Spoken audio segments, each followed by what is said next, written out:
Hello and welcome to the Film Pulse podcast. This is episode number 441. My name's Adam Patterson. With me today, we've got Kevin Rickshaw. Hey, Kevin. Hey, how's it going? Pretty good. All right. This week on the show, we'll be taking a look at Night's End, which is going to be dropping on Shudder this week. We'll also be going over someone watching on the watch list and this week's new releases in theaters, VOD, and Blu-ray. Thank you so much for joining us this week. Please remember to review us on iTunes if you get a moment. That would be very helpful. We're recording this on a Sunday, so we do not know the results of the Oscars, but Yeah, they're happening. correct. People are winning awards, and some people are losing them. Yeah. Can you believe that such and such won? I swear to God, if Don't Look Up, if that wins anything, I will be mortified. Yeah. The best part is I see it winning for editing, because when it comes to the Oscars, I think they just like movies where you're like, wow, this has been edited. You know, like the worse it is, like the more that you can see it's been edited by someone. Right. Maybe not a human being, but just that it's been cut in some way. And like the more cuts that it has, I think that's when Oscar voters are like, oh yeah, they put in a lot of work. Give them the Oscar. Yeah. They did it. But it also points out, it reminds me of something, is that last night I started Succession. Which I didn't realize was an Adam McKay thing. It is, yeah. Well, sort of, yeah. So I was a little leery going into it because it never grabbed me. It never captivated me in any way through all the clips and stuff that I've seen, because everyone seems to be obsessed with it. And then his name pops up in the opening credits, and I was just like, oh boy. Oh man. And then like the artistic choice throughout the first episode is just, let's try another zoom, and then zoom in a little bit more. And then that's like every scene. It's just the camera zooming a little bit, like every 3 seconds, and it's annoying as hell. It's not the same as like a movie that's directed by him, though. Like, well, I think he directed the first episode. Yeah, he might have done like the first one or something, but I feel like the show has a very different aesthetic and vibe than his movies. That's what I'm really hoping for, is that when it stops being him as the director, which I'm hoping happens. He can't direct all of them, right? No, he doesn't direct all of them. Good, because I would be, oof. Yeah. All right, let's go ahead and get into our review. We're talking about Night's End. This is directed by Jennifer Reeder. I have a synopsis here. An anxious shut-in moves into a haunted apartment, hiring a stranger to perform an exorcism, which quickly takes a horrific turn. I'll start things off with this one because I don't have a whole lot to say about it. This definitely feels like a pandemic movie. It was the whole, everybody's separated in this. So like you have the main actor played by Gino Walker, Ken Barber. So you have him in his apartment, his haunted apartment, and then you have everybody else separate. So all the interactions are done via video calls. Strangely, Michael Shannon is in this. I had no idea he was in this until he popped up in that first call, and I'm like, oh, that's odd.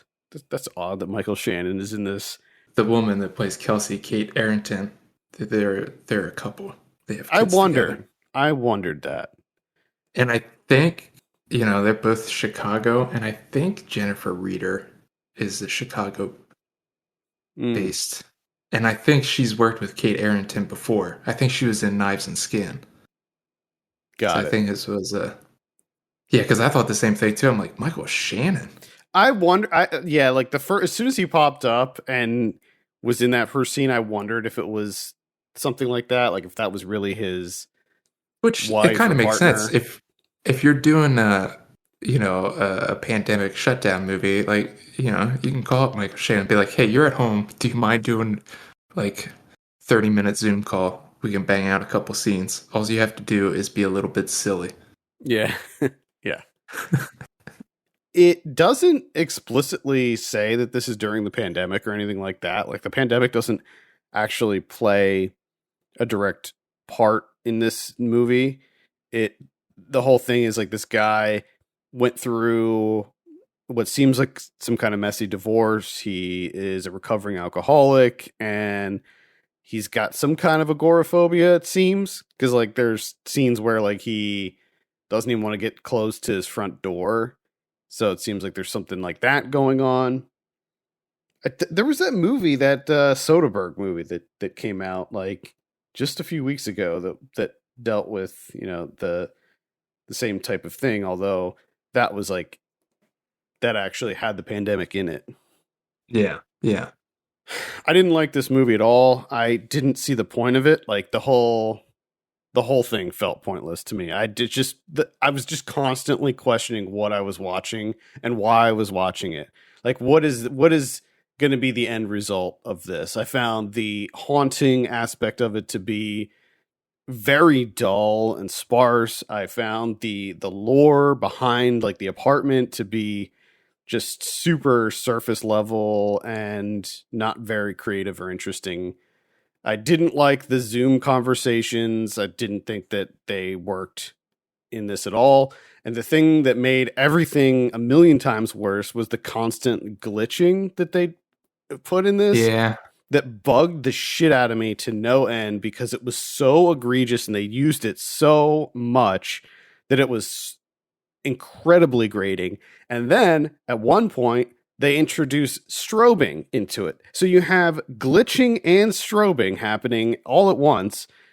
And on top of that, you have this like kind of droning, like screeching score. And this is a migraine movie. This is a migraine inducer. They should just call yeah. this movie the migraine inducer because it was just an onslaught to my senses, and I did not enjoy that. So that's all I have to say about it. Really, I don't really have anything else to add. Yeah, for the most part, I'm with you. This seems to be a something that was born out of, a set, circumstances out of everyone's control, with the pandemic and everything. So it seems like Shudder was like, oh, we can't, movies aren't coming out. Maybe we can get somebody to do, pandemic set movie and we can throw it up on Shudder. And it seems like, maybe if they just would just wait it out until movies got back up and running, and then you could have done something actually worthwhile.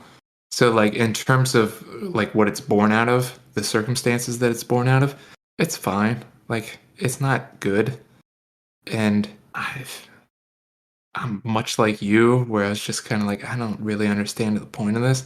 It just like that's the feeling that I get is that this is just a group of people trying to make something work, given the circumstances. And at the moment, and like if we were still stuck in like pandemic shutdown type situation, I'd be like, oh yeah, good job everybody.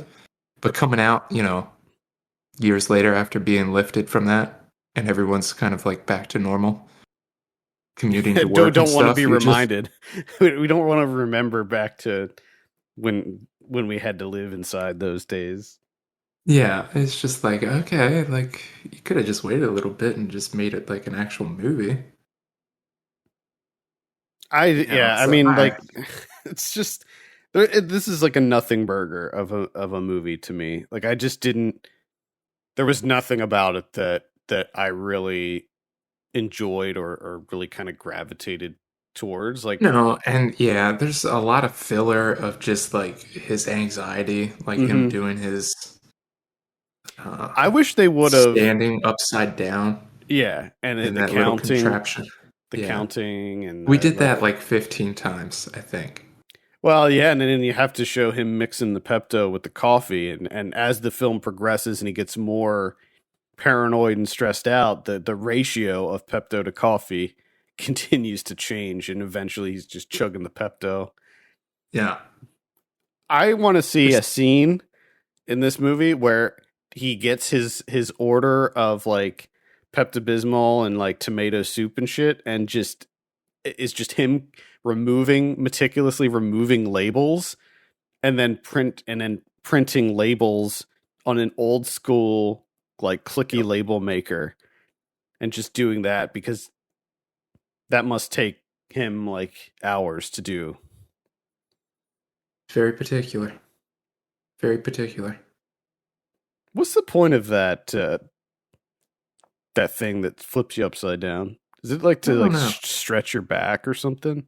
Maybe the back, maybe it helps with your circulation. Maybe it gets some extra blood flow to your brain. I don't know. I mean, I've seen those a lot, and I just never really knew the purpose. No, because it's an instant headache. That's Yeah, all I think. Like it just gives you a headache. Like much like cool. Why? the rest of this movie, it's all headache inducing. Like That why would you want a headache right off the bat? that's why the poster is like the harsh like yellow back doorway with the shadowy figure inside the guy's head because it's like, hey, it's warning you, it's foreshadowing of what this movie is going to do to you if you're susceptible to headaches. It's going to give Now you one. the only thing that I kind of appreciated is that it is a bit silly at times, and it seems like that's what it's going for. Yes. It is trying to be like a little bit. I think if it would have leaned more into that, Yeah. I would have had a little bit more fun with it. Yeah, I agree. There are some kind of silly moments, and not just the Michael Shannon stuff, although that's he's good in this. But Yeah, it's Michael Shannon. there's some other kind of moments of kind of levity in here as well. And I think that's something that Jennifer Reeder does a good job with. I mean, if I remember correctly, Knives and Skin had some of that as well. Although I would say that for me, Knives and Skin was a much more polished Yeah, well, experience.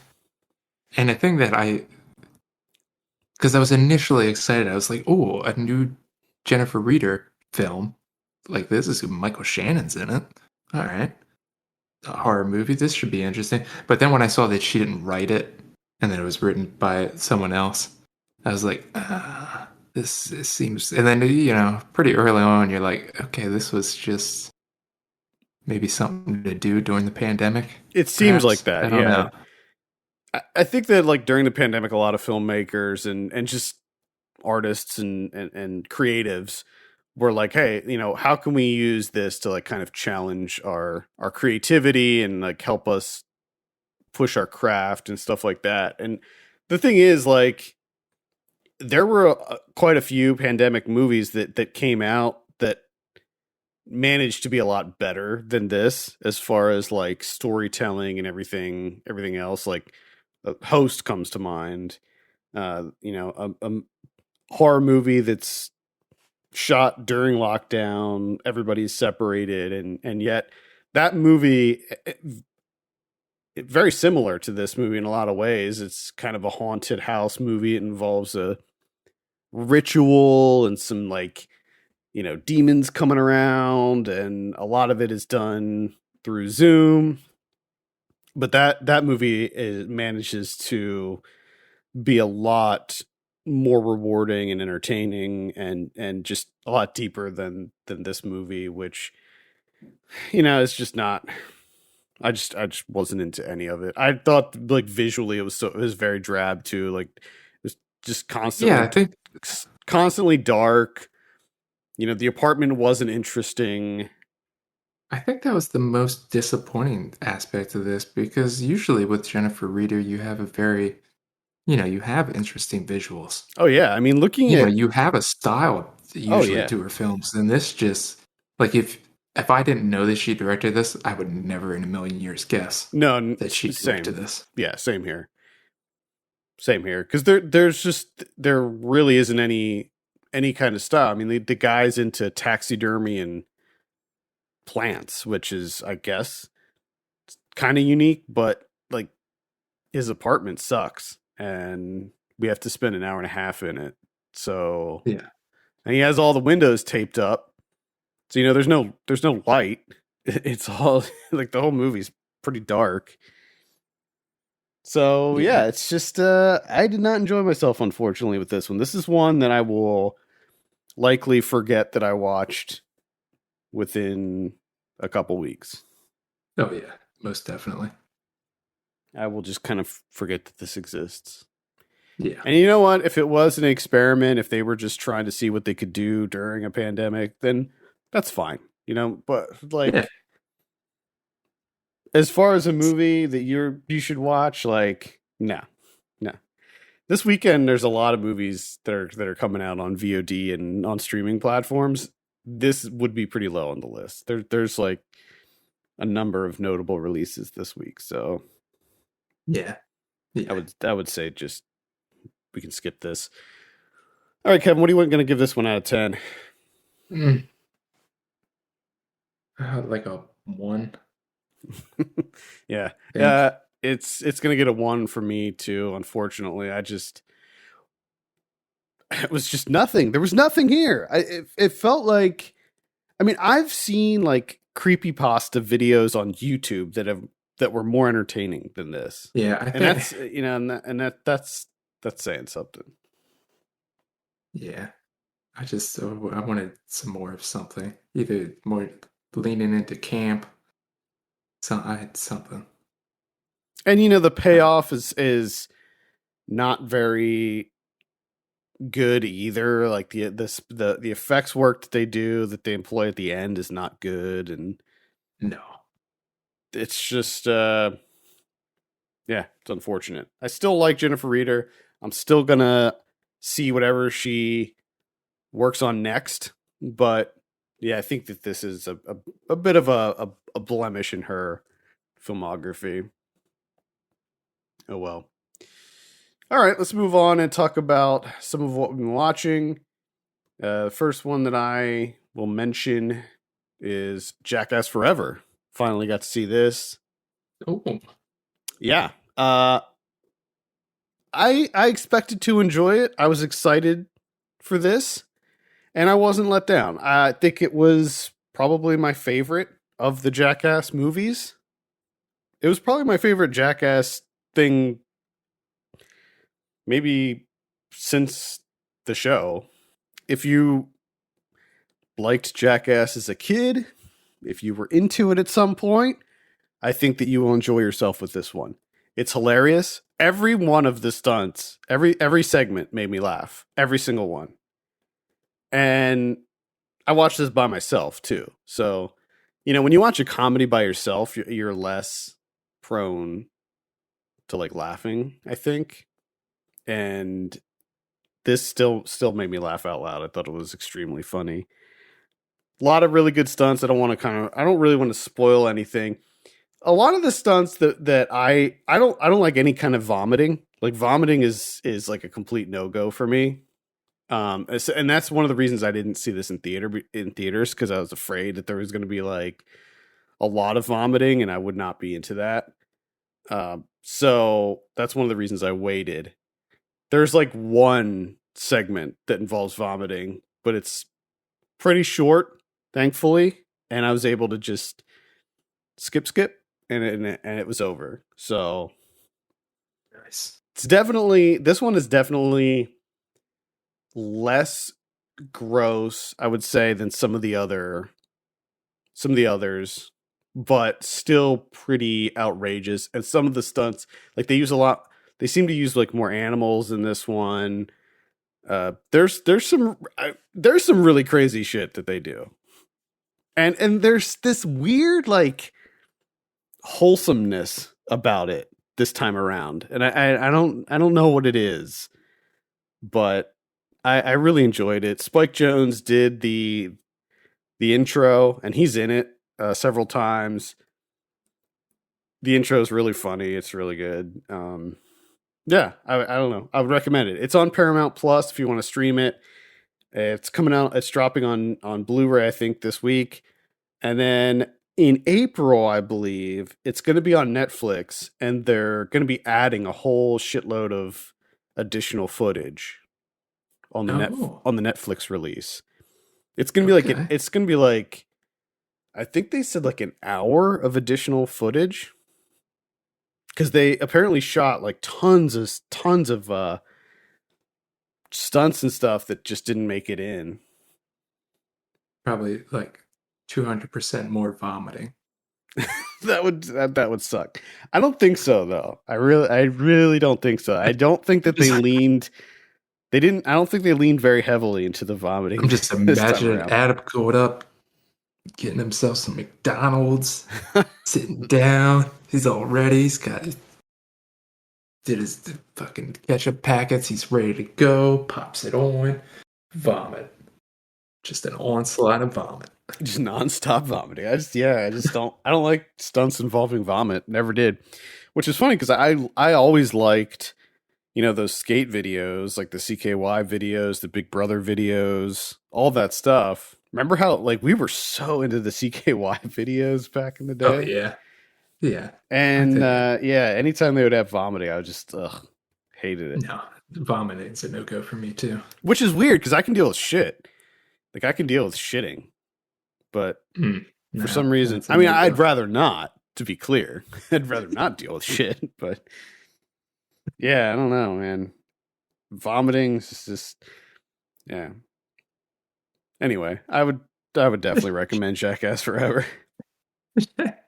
Wow, how do you follow up Jackass Forever? Well, it's probably not. Can't. Well, I don't know if these two films have probably never been discussed together, and I don't know if they ever will be moving forward. But the movie that I saw is 1954's Crime Wave, directed by Andrei Titov, Hungarian director. This is a little film noir starring Sterling Hayden as a police officer, and this is fucking good.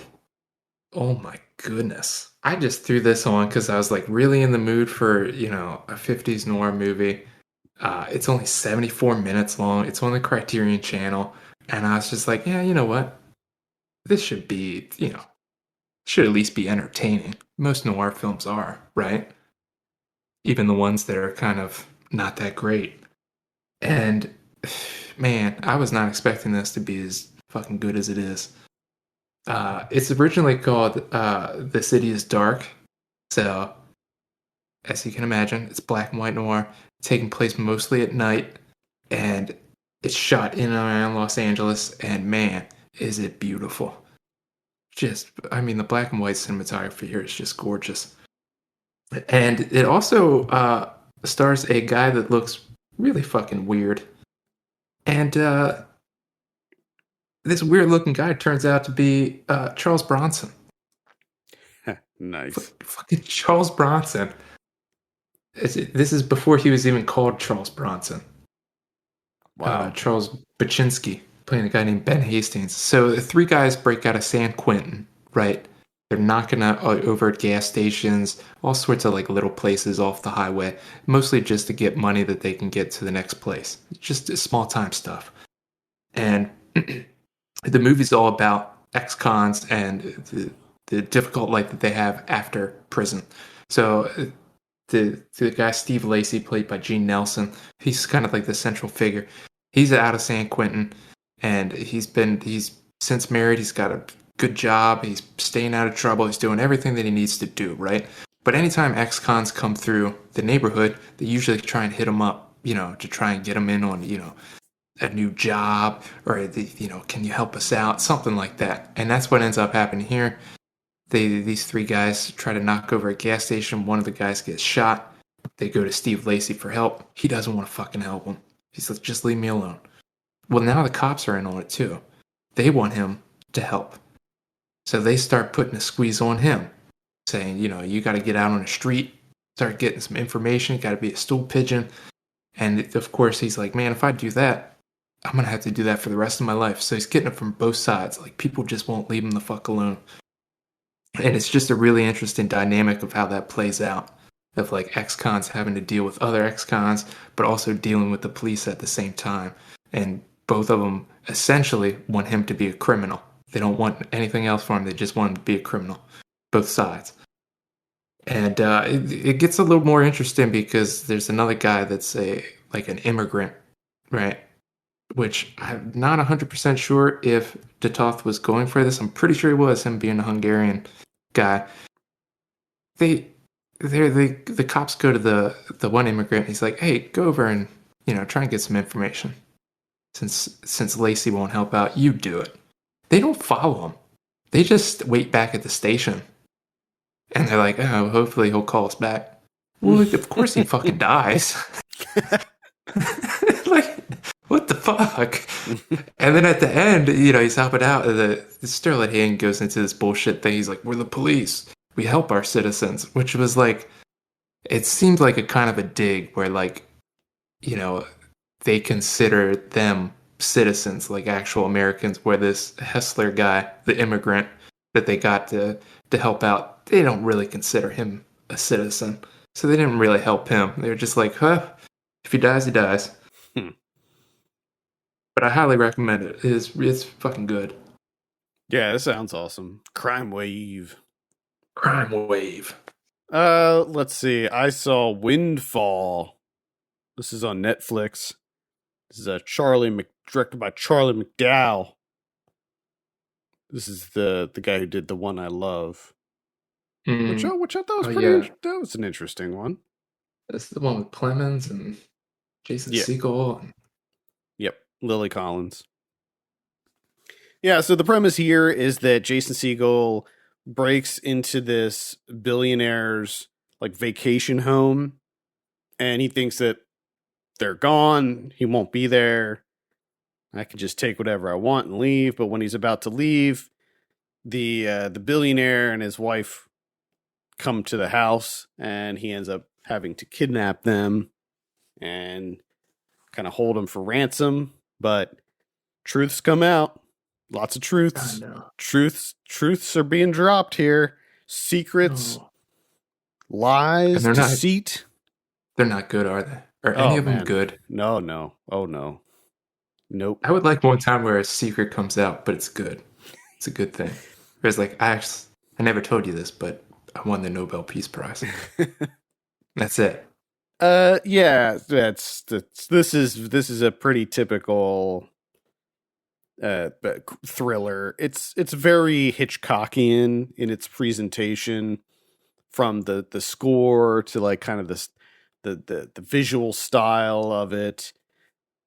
And it kind of works. Like, it's okay, but this feels in a lot of ways like kind of a pandemic movie also, in that it takes place, it's a very small cast, takes place in a single location, and it's just a very self-contained kind of small scale story. But the problem is, like, the story's not that interesting. Like, it's nothing that we haven't seen before, and the characters are not really anything interesting either. I mean, Jesse Plemons plays this like tech billionaire who's kind of a douche, and Lily Collins plays this wife who's unfulfilled and is they're having issues, and like he cheated on her and stuff, and they're trying to work it out.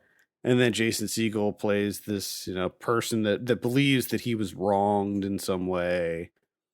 And it's just not, there's just really nothing new here. The end, like the finale, is a bit unexpected, I would say. They do some kind of, it is kind of a surprising ending. I didn't see it coming, that's for sure. But it's not really enough to make this like anything more than just like kind of an average thriller. It's not a comedy, to be clear. You might go into it thinking that it is, with Jason Segel involved, but it's not really a comedy. There's some dark humor in it, but I still wouldn't classify it as a comedy. So I don't know, maybe no, I wouldn't even get like, it's on Netflix, so put it on. If it grabs you, good. If not, whatever, turn it off. There's also 90,000 things on Netflix. Yeah, that you could also watch. You can watch. They have a new Apatow coming. Yeah, got a new Apatow coming. Also, pandemic movie. Mm-hmm.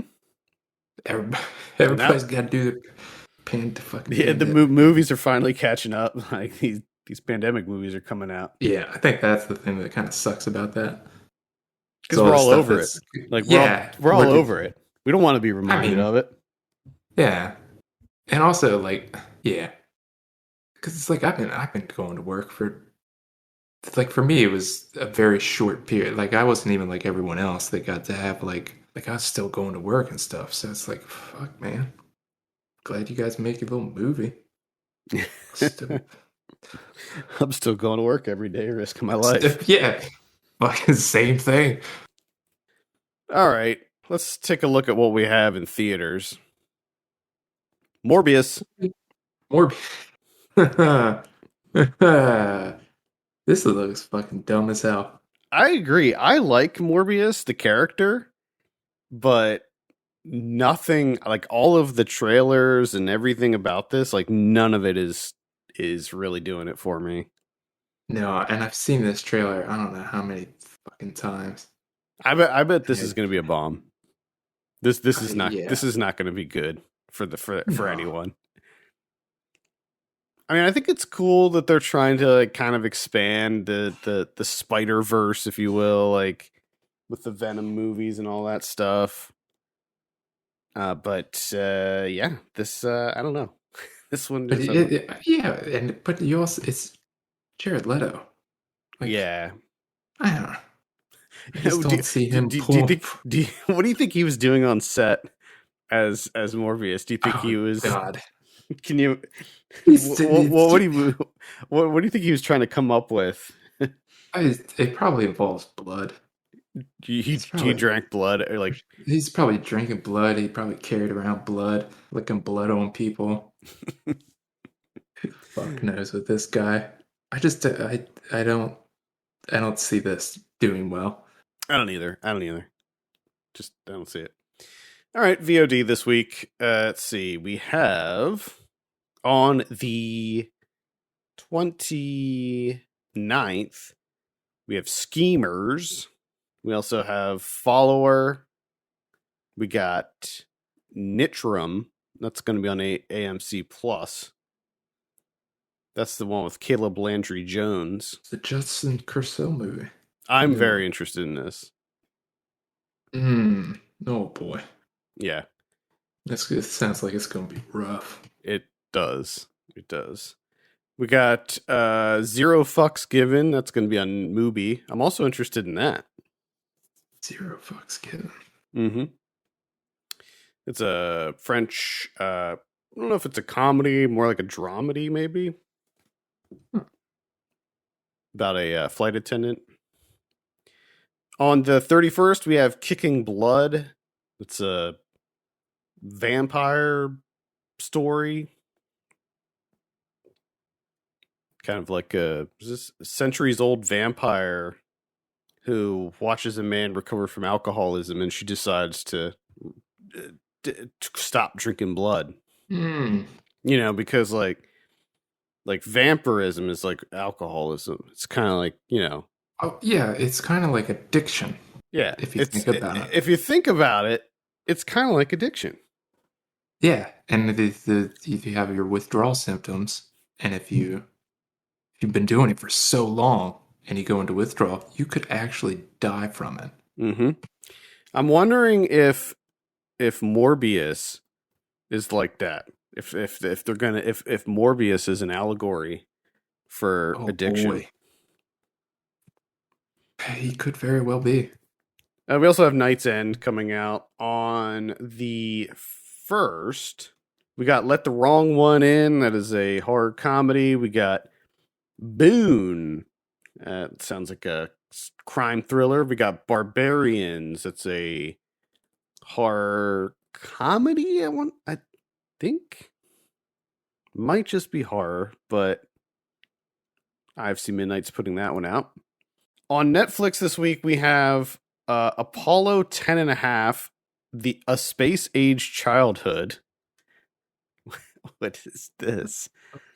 Tells the story of the first Wait, is moon landing in the summer of 1969 from two interwoven perspectives: the astronaut and mission control view of the triumphant moment and through the eyes of a kid growing up in Houston, Texas, who has intergalactic dreams of his own. Is this a Richard Linklater? Yeah, oh yeah. I remember that he does have one coming out soon. Yeah, it says taking inspiration from Academy Award nominated filmmaker Richard Linklater's own life, Apollo 10 and a half, a space age childhood is a snapshot of American life in the 1960s that is part coming of age, part social commentary, and part out of this world adventure. I bet this movie sounds like it could be good, but that title, like, instantly made me cringe. Yeah. Yes. But, I'd like Richard Linklater, so yeah, I guess I'll be giving that a look. We also have The Bubble coming out, and this is, The Bubble. yeah, The Bubble. Have you seen anything about this? No. It's a comedy about a group of actors who are quarantined in a pandemic bubble at a hotel, attempting to complete a sequel to an action franchise film about flying dinosaurs. Judd Apatow. Yeah, it's an Apatow. So we got Netflix is gonna have Linklater and Apatow. On the same That's day. Yeah, April 1st. Okay. Interesting. Yep. We also have Battle Freestyle. So that's, I guess, about freestyle rapping. Who But directed this one? it was like, I don't know. I was trying to think of like some big name director, but really Battle Freestyle. I don't know. Oh, it's a dance movie. Dance Oh, crew advances to the global finals. Okay, freestyle dance, not freestyle Yeah. rapping. Okay, got it. We also have Celeb 5 Behind the Curtain. What? Celeb 5 is a Korean comedy troupe, and this is like some kind of mockumentary, I think, Okay. about them or something like that. I actually don't know too much about them. That's about it for VOD. On Blu-ray this week, we have The Apartment from 1960. That's coming out in 4K. Got Ordinary People from 1980. That's on that Paramount, whatever, signature series or something. Yeah. Got Drop Dead Fred getting a re-release. Talons of the Eagle from 1992. Looks like a very exciting early 90s action movie starring Billy Blanks. Is that the Tybo guy? It's Yeah, it's the Tybo guy. interesting. Interesting. How about Vinegar that? Syndrome's putting that out. Okay. Hard Rock Zombies and Slaughterhouse Rock. That's a double feature there. Oh boy. That's a limited edition. 5,000 of those in print. We got Reform School Girls from 1986. That's also coming out in a limited edition. Ballad of Blood from 2016. The Forbidden Door from 2009. Let's see. Scream Queen. My Nightmare on Elm Street. That's the documentary about Nightmare on Elm Street 2. Which is pretty good. We have Shakedown from 1950. Pathogen from 2006. That's Vinegar Syndrome AGFA collab. That's the Emily Haggins one. The zombie movie. She was like 12 when she made it or something like that. Wow. Tragedy Girls from 2017 getting some sort of Blu-ray release. I'd recommend that. That was awesome. Slash Dance from 1989. Oh boy. That's a Vinegar Syndrome. Never heard of that.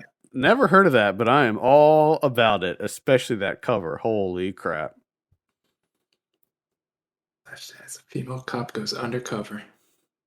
Catch a all. serial killer. Hell yeah. Oh, Backwoods Marcy from 1998, also Vinegar Syndrome.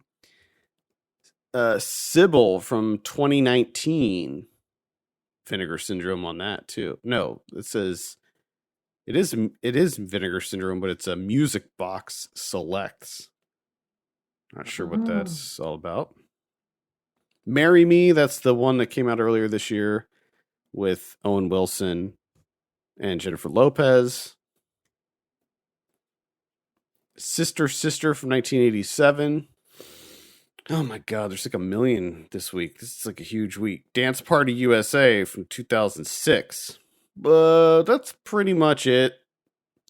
What about Criterions this week? oh, we got two. First one is Scorsese's The Last Waltz, the concert doc of the band, their farewell performance at Winterland Ballroom. So you got that. Some consider that, one of the best concert films of all time. And then the other one, you have Theodore Witcher's Love Jones from 1997. Oh, nice. Yeah. I forgot one. Phantom of the Mall, Eric's Revenge from 1989. Oh, yeah? Yeah. Arrow's putting that out. A guy called Eric owns a huge house and some greedy people want to build a mall over it. So they get someone to burn down his house. Wow. And then I guess he doesn't die and he becomes the Phantom of the Mall. I need to see this. Holy crap. Phantom of the Mall, Eric's Revenge. That looks incredible. I hope that pops up on like Arrow or something. All right. I think that's going to do it for this week. Thank you so much for tuning in. You can send us your questions and topics to podcast@filmpulse.net. You can follow us on Twitter @filmpulsenet and @filmpulsekevin. And if you have a moment, consider reviewing us on iTunes. We'd appreciate that very much. For Kevin Rakestraw, my name is Adam Patterson. We'll see you next week.